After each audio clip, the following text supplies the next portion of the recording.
A polícia do Paraguai prendeu o doleiro brasileiro Bruno Farina, investigado na Operação Câmbio-Desligo, desdobramento da Lava Jato no Rio.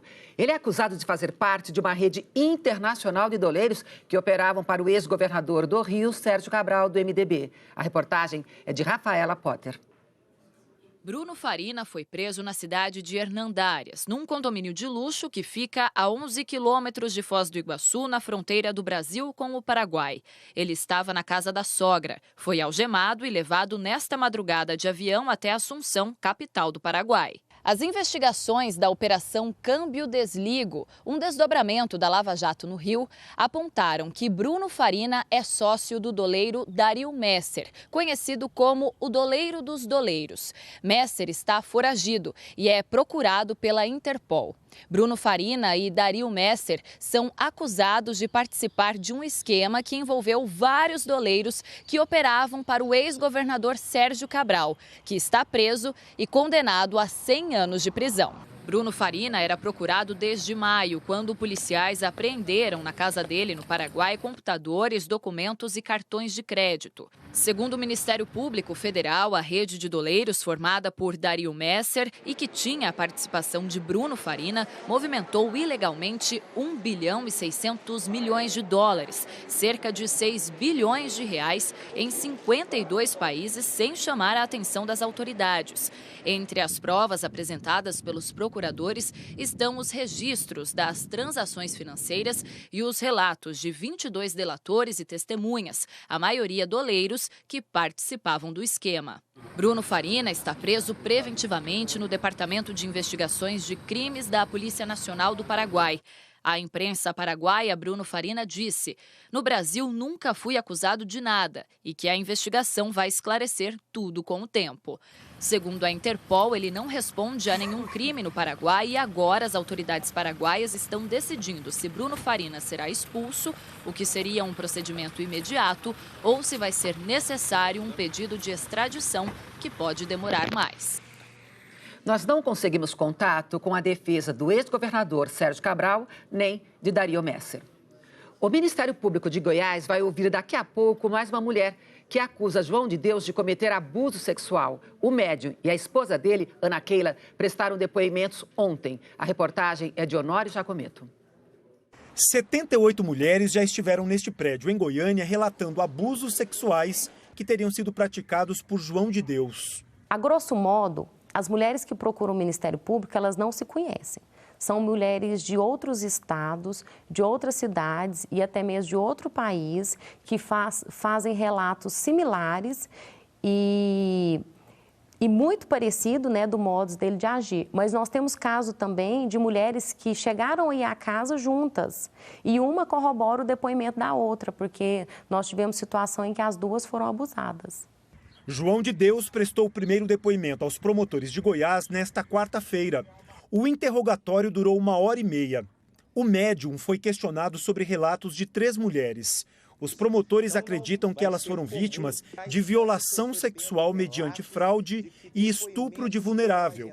João de Deus negou todas as acusações e disse que não se recordava de ter atendido as vítimas que fizeram as denúncias ao Ministério Público. Ele não se lembrou, aliás, ele ressaltou que eram atendidas muitas pessoas e que lhe era impossível, hoje, fazer a lembrança pelo nome, mesmo porque não lhe foi mostrada nenhuma fotografia. Desde que João de Deus se entregou à polícia no dia 16 de dezembro, os advogados já entraram com 3 pedidos de habeas corpus para tentar soltar o médium.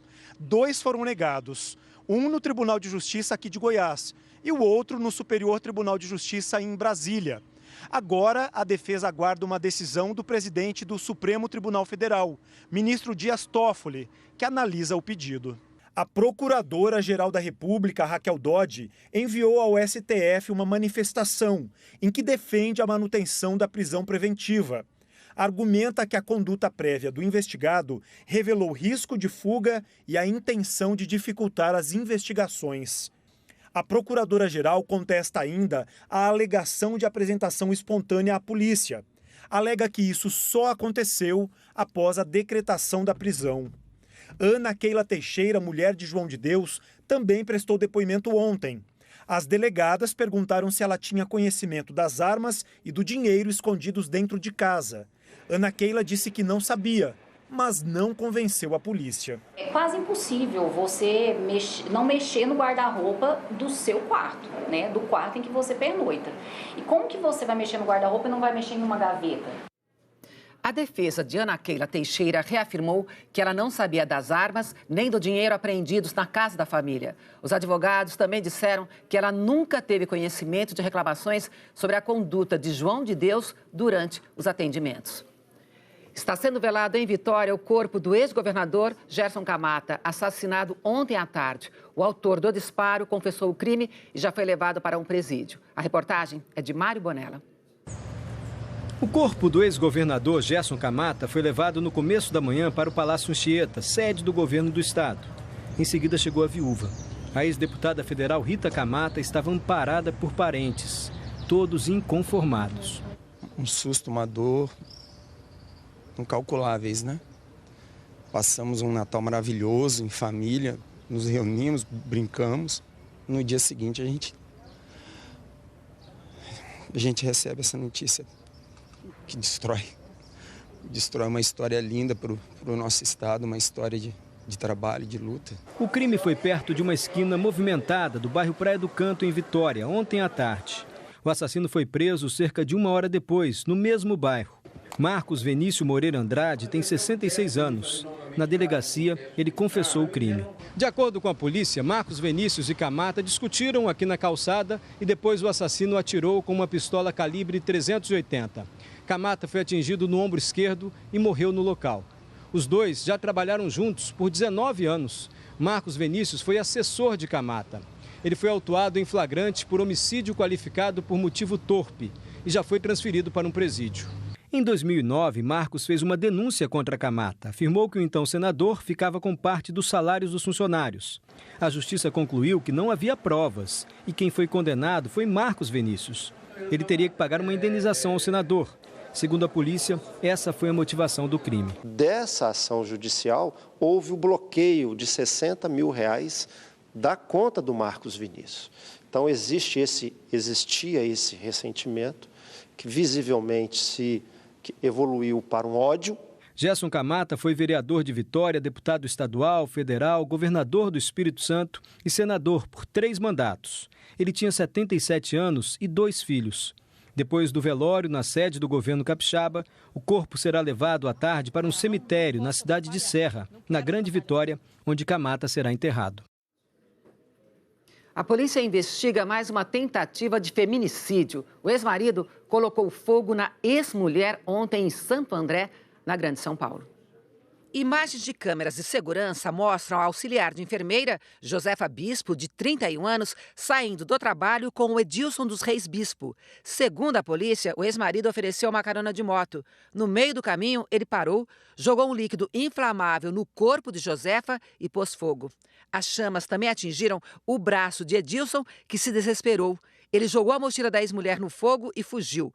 Mesmo ferida, Josefa pegou o celular e pediu socorro. Ela está internada com queimaduras em uma das mãos e no rosto. Os dois estavam separados há 1 mês. Edilson está foragido. Policiais civis e servidores da segurança pública estão em greve desde ontem no Rio Grande do Norte. A paralisação suspendeu as prisões em flagrantes e os boletins de ocorrência. Os servidores protestam contra o não pagamento do 13º deste ano e o do ano passado. Os salários de dezembro ainda não foram pagos também.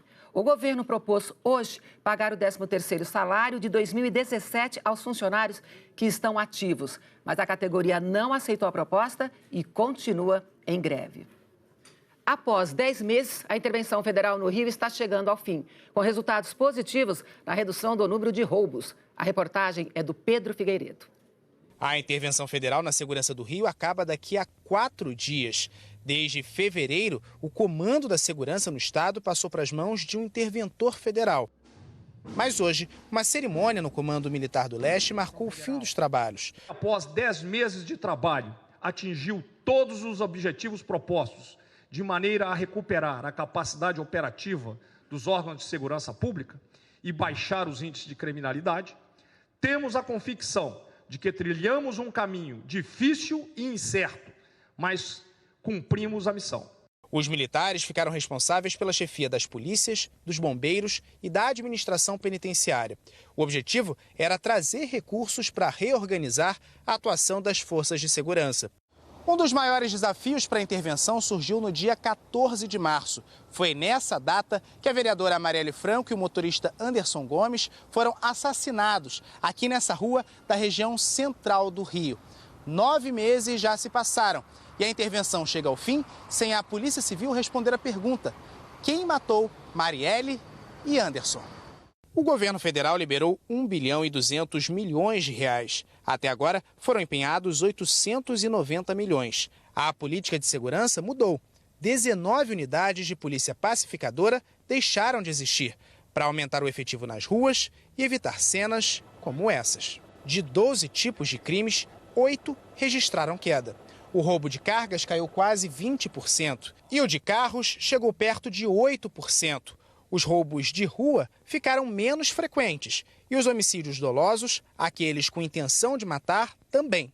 Mas houve um aumento nas mortes provocadas pela polícia, 38% a mais. Enquanto o Rio de Janeiro não investir a sério em mudança de gestão, em modernização das polícias, reformulação dos batalhões e investigação no centro de suas políticas, o Rio de Janeiro vai continuar tendo esse problema de muito tiro, muita bala e pouca sensação de paz. Para o interventor, o combate à violência depende de uma integração de toda a sociedade. Os desafios da segurança pública somente serão vencidos se enfrentados de forma integrada, onde cada organização oferece o melhor, as suas melhores capacidades para atingirmos o bem comum. Ainda faltam 4 dias para o Réveillon, mas na rodoviária do Tietê, em São Paulo, o movimento já é grande. A reportagem é de Filipe Mancuso. Não importa se é para perto ou para muito longe. Chegou a hora de pegar a estrada e tirar do peito aquela ansiedade que só a saudade é capaz de causar. Deitou 3 da manhã, acordou 4. Conseguia dormir de ansiedade. O presente era para o Natal, mas vai ser entregue com todo o amor assim que o José Carlos rever a filha de 3 anos, o xodó da vida dele. Como é que tá o coração? Tá bom, graças a Deus. A mil, mas fazer o quê, né? A mil por quê? Me conta, por que tá mil? Por hora, né? Ansiedade de casa, essas coisas. O Marcos e a Mônica são irmãos, estão indo para Nova Redenção, na Bahia. Vai encarar quanto tempo de estrada agora? Acho que mais 12 horas. Já é 2 anos que não vê eles, meu avô, meu pai, então muita saudade deles. Plataforma de rodoviária é um vai e vem de malas e histórias. Também não é à toa. Só até domingo, mais de 420 mil passageiros devem deixar São Paulo pelas 3 rodoviárias da cidade. Apesar das filas, ainda não há registro de falta de passagens em nenhuma empresa de ônibus aqui de São Paulo. A previsão é que nos próximos dias a procura por bilhetes aumente bastante. Por isso mesmo, foram colocados à disposição dos passageiros mais de 3.200 ônibus extras para os próximos dias, nos 3 terminais rodoviários aqui da cidade. O feriado de Réveillon é um dos mais movimentados. Então é importante que a pessoa já compre com antecedência, tanto pela internet, como por telefone ou por meio de aplicativos, que assim já consegue programar tanto a ida como a volta. Foi o que fizeram essas irmãs que estão indo para Patos, na Paraíba. Elas vão encarar quase 3.000 quilômetros de estrada. 2 dias e meio dentro do ônibus até chegar lá. Pensa numa viagem feliz. Nossa, moça, eu nem sei como que eu vou chegar lá. E minha mãe também, né? Porque 18 anos. Meu filho tinha 1 aninho de idade quando foi lá. Agora ele tá com 24 anos, agora ele tá indo também. Então haja coração. Vou lá para comer feijão com cuscuz, angu com peixe, tomar banho de rio, né? Dormir na rede. Quer dormir na rede? Dormir na rede e falar o meu oxente. Bom, hora da previsão do tempo Maju Coutinho está conosco hoje. Boa tarde, Maju. Oi, Zileide, boa tarde para você e para todos. Bom, onde chove hoje? Pode estragar toda essa festa? Pois é, lá no Nordeste não, em Patos não, viu? Boa tarde para todos. Seguinte, ó, siga as nuvens aqui, Zileide, saberás onde chove. Nesse momento, as mais carregadas estão rondando parte do norte, do centro-oeste e do sudeste. A chuva mais encorpada deve atingir Palmas, 35 milímetros por lá, também Cuiabá, Belo Horizonte, Porto Velho, Vitória e Campo Grande. No quesito temperatura, em BH fica amena, 25 graus, em Vitória também fica aí abaixo dos 30 graus. Uma frente fria passou, mas ela deixou no caminho esse sistema aqui de baixa pressão, levantando o ar, formando nuvens carregadas. Ele vai reforçar as instabilidades, principalmente no leste de Minas, Espírito Santo, no sul da Bahia e no norte do Rio. E lá em cima, essa zona de convergência aqui intertropical vai transportando umidade para áreas do centro-oeste e do norte. Manaus, olha só, com 34 graus de máxima, Rio de Janeiro, São Paulo e Curitiba, também com temperaturas altas, podem ter pancadas isoladas, mas que não devem ser menosprezadas, já que muitas vezes chegando com força. Por isso, eu não canso de repetir, viu? Manda o número do seu CEP, da sua casa, do seu trabalho, para o SMS 40199 da Defesa Civil, receba o alerta, emite aviso aí de temporais e isso é de graça e vale para todo o país. Mas a gente falou do lado tenebroso da chuva, vamos falar do lado glorioso, porque te interessa. Lá em Brasília, Zileide, o Descoberto, reservatório aí responsável pelo abastecimento de metade da população do Distrito Federal, transbordou. A última vez que ele chegou ao volume máximo foi em abril de 2016, ano em que o Distrito Federal começou a secar e agora voltou a transbordar. Que beleza. Que beleza, porque passamos até para o racionamento. Pois é, de janeiro do ano passado a junho desse ano, se não me engano. Agora, quem vai ter uma tarde inteira de sol, se é que alguém vai ter? Vai ter sim sol sem sombra de chuva para aquelas mulheres que estão indo lá para o Nordeste. Ó, tempo firme em tempo integral aqui, ó, praticamente em todo o Nordeste. Também em áreas do litoral paulista e do litoral lá do Paraná. E no sul, centro-sul do Rio Grande do Sul. Vamos ver as capitais onde o sol vai reinar sem sombra de chuva. Olha só, é bom proteger a pele, porque o índice ultravioleta pode estar alto. Aqui, ó, Salvador, Aracaju, Maceió, Recife, Natal com sol sem sombra de chuva. Outra rodada aqui dessa leva sem sol, com sol. Vamos lá, Salvador, Aracaju, Maceió e também Fortaleza, Teresina, São Luís, Boa Vista e Porto Alegre. E amanhã tem alerta de temporais para grande parte do país de novo. Então é isso, é o que dá para adiantar para amanhã? É o que dá para adiantar para amanhã. Temporais em grande parte do país, destaco lá a região serrana do Rio de Janeiro, Zileide e Minas Gerais. Obrigada. Até amanhã. Até amanhã. Tchau, tchau. Autoridades da Indonésia elevaram o nível de alerta do vulcão Anak Krakatoa para o segundo mais alto do país. No fim de semana, uma erupção provocou tsunami, que deixou 430 mortos. Imagens feitas hoje mostram o vulcão em atividade. Ele está localizado no Estreito de Sunda, entre as ilhas de Java e Sumatra. As autoridades aumentaram hoje o raio de exclusão de 2 para 5 quilômetros. Ninguém pode entrar nessa área e os voos que passavam na região tiveram que mudar de rota. O governo orientou moradores e turistas a ficarem a pelo menos 1 quilômetro da costa, porque há risco de um novo tsunami. O de sábado à noite deixou 22 mil desabrigados e 1.495 feridos. Há ainda 159 desaparecidos. O governo declarou estado de emergência até o dia 4 de janeiro. Na Sicília, no sul da Itália, o vulcão Etna continua em atividade e provocou pequenos tremores durante a noite. A erupção começou na última segunda-feira e ontem causou um terremoto de magnitude 4,8. 30 pessoas ficaram feridas e cerca de 600 tiveram que deixar suas casas. Hoje, o aeroporto de Catânia, segunda maior cidade da Sicília, voltou a funcionar. Um americano é o primeiro homem a atravessar a Antártida sozinho, sem nenhuma ajuda. Colin O'Brady, de 33 anos, completou a façanha em 54 dias. Quem adianta essa história é o correspondente em Nova York, Fábio Turci. Já era algo que beirava o impossível, ser o primeiro a atravessar o continente gelado, perto de 1.500 quilômetros, sozinho, sem qualquer tipo de equipamento para ir mais rápido. Mas Colin O'Brady chegou ainda mais perto do impossível. Quando já estava exausto por caminhar na neve durante quase 2 meses, ele deu uma arrancada que não é para ser humano algum. fez o trecho final de 125 quilômetros de uma vez só, sem parar para dormir. 32 horas consecutivas. Deixou lá para trás o britânico Lewis Rudd, que partiu junto com Colin para ver quem chegaria primeiro ao outro lado da Antártida. Lewis ainda está a 80 quilômetros da chegada. Colin O'Brady já superou os limites do ser humano comum outras vezes. Já chegou ao topo do Aconcagua, uma das montanhas mais altas do mundo, e ao topo do Monte Everest, o mais alto do planeta. Também já percorreu 170 quilômetros de trilhas em 4 dias. Na Antártida, ele usou apenas um par de esquis para caminhar. Dormiu na barraca, que ele tinha que rebocar o tempo todo junto com seus apetrechos. Colin treinou muito para isso, inclusive subindo colinas arrastando peso. O americano de 33 anos postou nas redes sociais as imagens do feito histórico. Outras pessoas já tentaram fazer essa travessia antes. Em 2016, um inglês morreu. Em 2017, outro inglês desistiu no meio do caminho.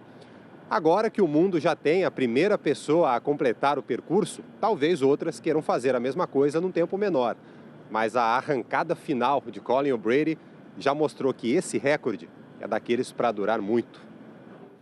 Bom, termina amanhã o prazo para sacar o abono do PIS/PASEP referente ao ano de 2016. Quem não retirar o dinheiro perde esse valor. E é bom ficar atento, porque amanhã também é o último dia de funcionamento dos bancos neste ano. A reportagem é de Ricardo Soares. É um dinheiro que pode ser providencial para muito trabalhador. Tem muita dívida aí para pagar. Dívida de cartão, vamos pagar, né? O prazo que está vencendo amanhã, 28 de dezembro, é para quem esqueceu de sacar o PIS do ano base 2016. Isso interessa para 1.800.000 trabalhadores, a maioria no estado de São Paulo. Essas pessoas já haviam perdido o prazo pelo calendário normal, mas ganharam uma segunda e última chance do governo. Se você tem o cartão do cidadão e senha, você pode ir numa agência da Caixa, pode ir na loteria da Caixa, dos canais de autoatendimento. Caso tenha perdido o cartão do cidadão em senha, basta dirigir-se a uma das agências da Caixa. Se ele não sacar, os recursos voltam para o FAT, o Fundo de Amparo do Trabalhador, que utiliza em programas sociais do governo. O abono não é igual para todo mundo. O valor de R$ 954, um salário mínimo, é para quem trabalhou o ano inteiro com carteira assinada. A pessoa que ficou parte do ano empregada vai receber um abono proporcional ao número de meses trabalhados. A consulta de saldo pode ser feita nas agências da Caixa ou em lotéricas, mas antes de sair correndo, confira se você está cadastrado no PIS há pelo menos 5 anos, recebeu até 2 salários mínimos por mês no ano de 2016 e trabalhou pelo menos 30 dias com carteira assinada naquele período. Dona Valquíria não deixaria passar essa oportunidade por nada. Ia fazer bem pra mim, né? Eu ia comprar o Velotrol do menino agora, nesse exato momento, que ele já tá me deixando doida. Termina hoje o prazo para o eleitor que não votou e que não apresentou justificativa de ausência no segundo turno das eleições desse ano regularizar sua situação. O eleitor pode ir ao cartório eleitoral ou preencher o requerimento pela internet. Quem não estiver em dia com a Justiça Eleitoral não pode tirar passaporte nem carteira de identidade. Mais informações na página do Jornal Hoje, na internet. A seguir, o ministro Jungmann diz que o indulto natalino do presidente Temer vai excluir os crimes de corrupção. A gente volta já já.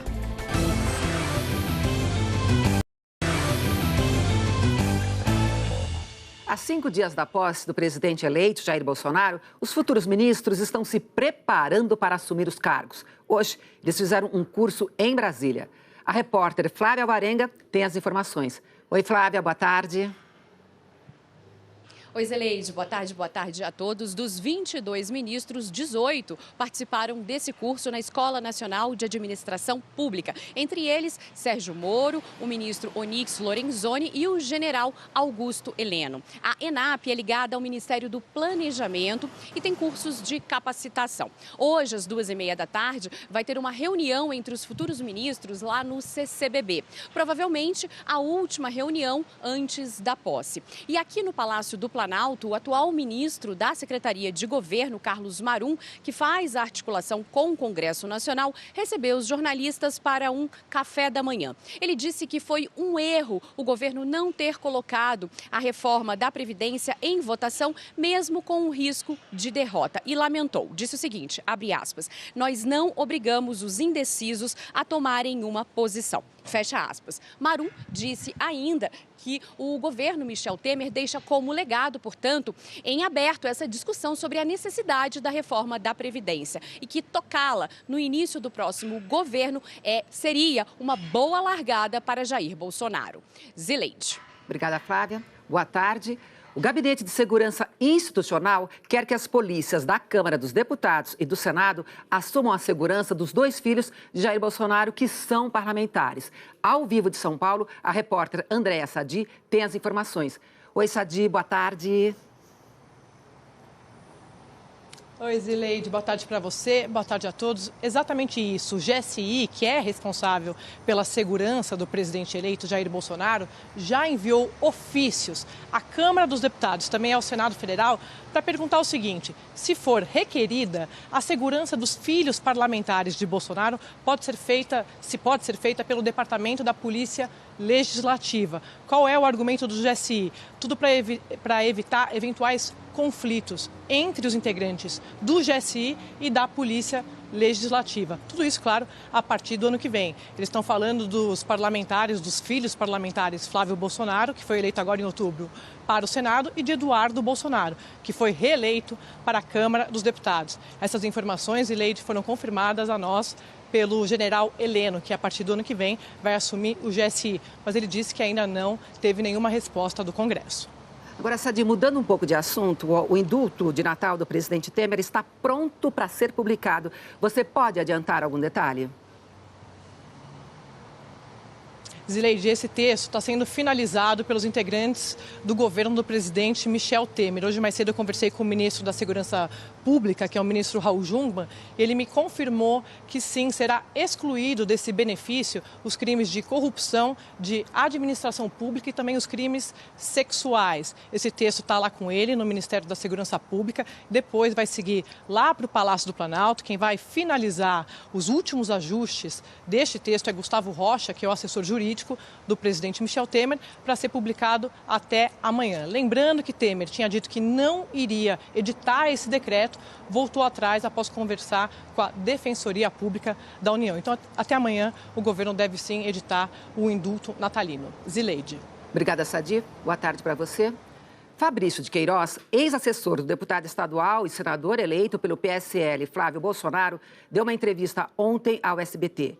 Foi a primeira vez que Queiroz falou depois que o nome dele apareceu em um relatório do COAF sobre movimentações financeiras atípicas de funcionários e ex-funcionários da Assembleia Legislativa do Rio. No caso de Fabrício de Queiroz, a movimentação foi de R$ 1.200.000 durante um ano, segundo o COAF. Entre as transações estão R$ 24.000 depositados na conta de Michele Bolsonaro, mulher de Jair Bolsonaro. O presidente eleito informou que este valor se refere ao pagamento de parte de uma dívida de R$ 40.000 que Queiroz tinha com o próprio Bolsonaro. O relatório do COAF foi elaborado para a Operação Furna da Onça, que prendeu 10 deputados estaduais do Rio no mês passado. Na conta de Fabrício, o COAF encontrou depósitos de funcionários do gabinete do deputado Flávio Bolsonaro e também de parentes de Fabrício que trabalhavam no gabinete. Queiroz foi convocado 2 vezes pelo Ministério Público para prestar depoimento, mas faltou as 2 vezes, alegando problemas de saúde. Na entrevista ao SBT, Queiroz afirmou que o dinheiro era fruto de negócios que fazia. Sou um cara de negócios. Eu faço dinheiro, eu faço, assim, compro, revendo, compro carro, revendo carro. Eu sempre fui assim. Sempre. Eu gosto muito de comprar carro em seguradora. Na minha época lá atrás, comprava um carrinho, mandava arrumar, vendia. Tem segurança. O ex-assessor Fabrício de Queiroz repetiu ao SBT a explicação do presidente eleito Jair Bolsonaro sobre o depósito de R$ 24.000 na conta da futura primeira-dama Michele Bolsonaro. Nosso presidente já esclareceu. Eu tive um empréstimo de 40 mil reais e eu passei 10 cheques de 4 mil reais. Nunca depositei 24 mil. Fabrício de Queiroz disse ao SBT que só vai explicar os depósitos de funcionários do gabinete em sua conta bancária ao Ministério Público.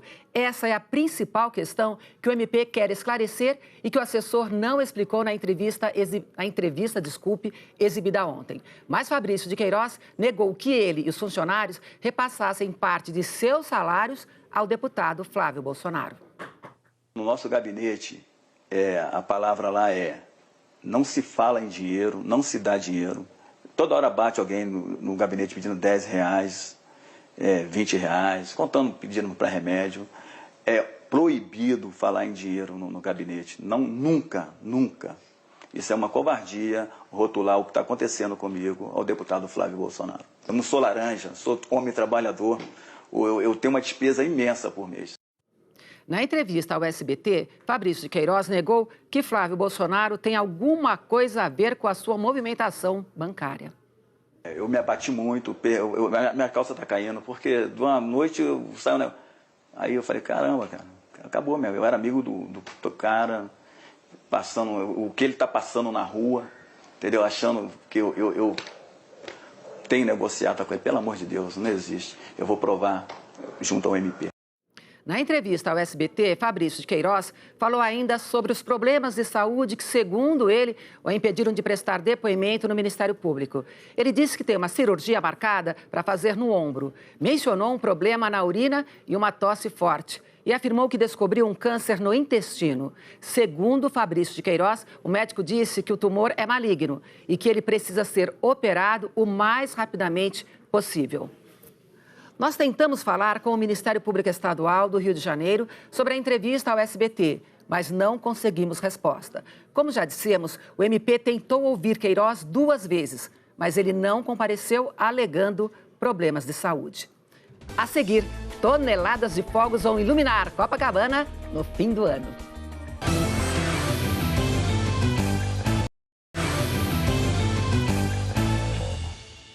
No Rio de Janeiro, as balsas com fogos de artifício para o Réveillon já estão sendo montadas. As 10 balsas estão atracadas em um estaleiro na Ilha do Governador, na zona norte da cidade. Elas vão receber 17 toneladas de fogos. Depois da montagem, serão inspecionadas e puxadas para a orla de Copacabana. A queima deve durar 14 minutos. 2 milhões de pessoas são esperadas para acompanhar a festa. O Jornal Hoje termina aqui.